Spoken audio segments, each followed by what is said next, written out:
Hi friends, welcome back to my channel. And இன்றைக்கி மறுபடியும் வந்து பார்த்திங்கன்னா டெம்பிள் டைரிஸில் ரொம்ப புனிதத்தன்மை வாய்ந்த உலக புகழ் பெற்ற வேளாங்கண்ணி மாதா கோவிலை பற்றி தான் பார்க்க போகிறோம். ஸோ இந்த சர்ச் பார்த்திங்கன்னா வேளாங்கண்ணி பசிலிக்கா அப்படின்னு அழைக்கப்படுது. இதோட சிறப்பு எல்லாத்தையுமே வந்து குவிக்காக இந்த வீடியோவில் பார்த்துடலாம் வாங்க.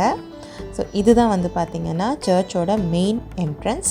ரொம்ப பிரம்மாண்டமாக கட்டியிருக்காங்க. பொதுவாக கோயில்களில் போய் தான் நான் வந்து இந்த கோபுரத்தை பார்த்து பிரம்மாண்டம்னு சொல்லுவேன். ஆனால் இங்கே வந்து பார்த்திங்கன்னா வெரி ஃபர்ஸ்ட் டைம் ஒரு சர்ச்சுக்கு போயிருக்கேன். லைஃப்லேயே ஃபர்ஸ்ட் டைம் நான் சர்ச்சுக்கு போனதில்லை. இது வந்து ரொம்ப அட்ராக்ஷனாக இருந்தது. அழகான பளிங்கு கற்களில் வந்து கட்டின மாதிரி ஒரு தாஜ்மஹால் பார்த்தா என்ன ஒரு பிரமிப்பு இருக்குமோ அந்த மாதிரி. ஸோ சர்ச்சுக்கு எதிரிலேயே பார்த்திங்கன்னா காணிக்கை வைக்கக்கூடிய அந்த கண்காட்சி மண்டபம் இருக்குது. நான் அதையுமே கவர் பண்ணியிருக்கேன். வீடியோ முழுசாக பார்த்தீங்க அப்படின்னா நீங்கள் எல்லாத்தையும் பற்றியுமே தெரிஞ்சுக்கலாம். ஸோ இந்த பசிலிக்கா பார்த்திங்க அப்படின்னா 16ஆம் நூற்றாண்டில் வந்து கட்டப்பட்டது. மாதாவுக்காக, அதாவது மேரி மாதா வந்து பல பேர் கொண்டு பல ஊர்களில் அழைக்கப்படுறாங்க. வேளாங்கண்ணியில் அமைஞ்சிருக்கிறதுனால இங்கே வந்து வேளாங்கண்ணி மாதா அப்படின்ற பேரில் வந்து அழைக்கப்படுறாங்க. இந்த சர்ச் வந்து கட்டப்படுறதுக்கு 3 முக்கியமான காரணங்கள் சொல்கிறாங்க. அது என்னென்னு குவிக்காக பார்த்துடலாம்.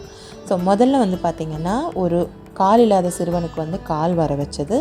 அடுத்தது வந்து ஒரு பால் விற்கிற சிறுவன்கிட்ட வந்து மாதா தோன்றி இயேசுவுக்கு பால் வேணும் அப்படின்னு கேட்க வச்சது. அடுத்தது வந்து போர்ச்சுகீசியர்கள் வந்து கடலில் வந்து ஒரு சுழலில் மாட்ட போன காலத்தில் அங்கே வந்து அன்னையை வேண்டி அவங்க கரை சேர்ந்ததுன்னு 3 கதைகள் சொல்கிறாங்க. ஸோ அந்த 3 நிகழ்வுகளையும் அடிப்படையாக வச்சு தான் இந்த சர்ச் கட்டப்பட்டிருக்கு. முதல் விஷயம் என்னன்னா, காலில்லாத சிறுவன் முன்னே தோன்றி அவங்க வந்து அன்னை வந்து தோன்றி அந்த பையனை வந்து எழுந்து நடந்துக்கோ, உங்கள் ஊர் தலைவர்கிட்ட சொல்லி எனக்கு வந்து ஒரு சர்ச் கட்ட சொல்லுன்னு கேட்டாங்களாம். ஸோ அது வந்து முதல் நிகழ்வு. ரெண்டாவது, ஒரு பால் விற்கிற சிறுவன் வந்து பால் ஊட்டுறதுக்காக ஊர் தலைவர் வீட்டுக்கு போய்கிட்டு இருக்கிறப்போ வழி மறித்து என் குழந்தைக்கு வந்து பால் கொடுன்னு சொல்லி கேட்டு இவங்களோட அந்த அழகை பார்த்து மெய் மறந்து வணங்கி வந்து அந்த சிறுவன் வந்து பால் கொடுத்துட்டானா. ஆனால் தலைவர் வீட்டுக்கு போனதுக்கப்புறம் அங்கே வந்து பால் கம்மியாக இருக்குன்னு அவர் திட்டும் பொழுது அந்த பால் பாத்திரத்துலேருந்து பால் வந்து பொங்கி கீழே ஆறாக ஓட ஆரம்பிச்சுதான். ஸோ இது வந்து 2 நிகழ்வு. இதை பார்த்து அந்த தலைவர் வந்து ஒரு சர்ச் மாதிரி ஒரு சின்னதை ரொம்ப சின்னதாக கட்டியிருக்காங்க. 1771 செப்டம்பர் 8ஆம் தேதி வந்து போர்ச்சுகீசியர்கள் வந்து இந்தியாவை நோக்கி வந்து கொண்டிருந்த போது ஒரு நல்ல ஒரு சுழல் மாட்டி கடலில் வந்து ஒரு சுழலில் மாட்டி எங்களை எப்படியாவது கரை சேர்க்குமாறு மாதாவை வேண்டின பிறகு அந்த சுழல்லேருந்து அவங்க தப்பிச்சு கரை சேர்ந்ததாகவும் அந்த செப்டம்பர் 8ஆம் தேதி அன்னை மரியோட பிறந்த நாள் அப்படிங்கிறதும் சொல்கிறாங்க. ஸோ அவங்க அந்த கரை சேர்ந்த நாளும் அன்னையோட பிறந்த நாளும் ஒரே நாளாக இருக்கிறதுனால அந்த நாளை தான் வந்து பார்த்திங்கன்னா இன்றைக்கும் வந்து இங்கே வந்து திருவிழாவாக கொண்டாடிட்டு இருக்காங்க. ஸோ இங்கே வந்து அந்த திருவிழா வந்து ரொம்ப ஃபேமஸ்.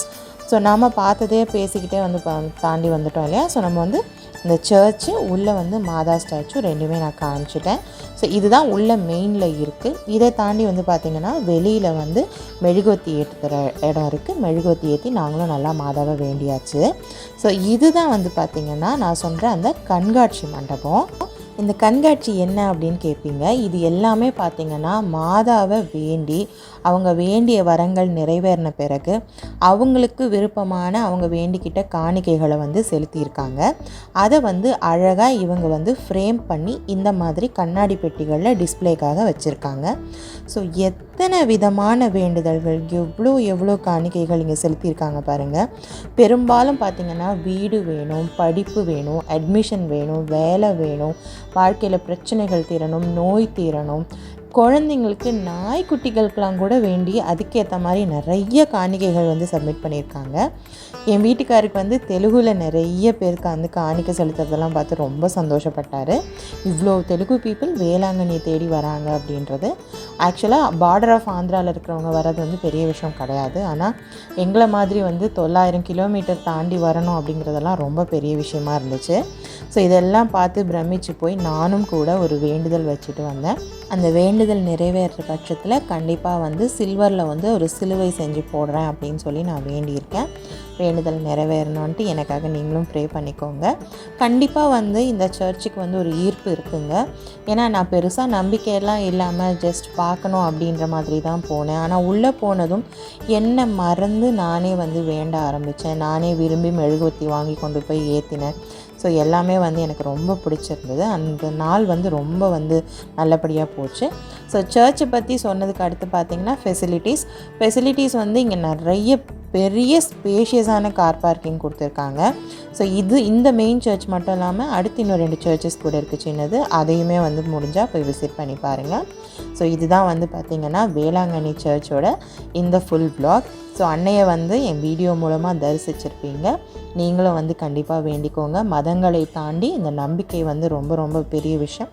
ஸோ வீடியோ பிடிச்சிருந்தது அப்படின்னா மறக்காமல் நம்ம சேனலை சப்ஸ்கிரைப் பண்ணி தொடர்ந்து என்னை ஃபாலோ பண்ணுங்கள். நிறைய வீடியோஸ் இந்த மாதிரி உங்களுக்காக வர காத்திருக்கு. தேங்க்ஸ் ஃபார் வாட்சிங்.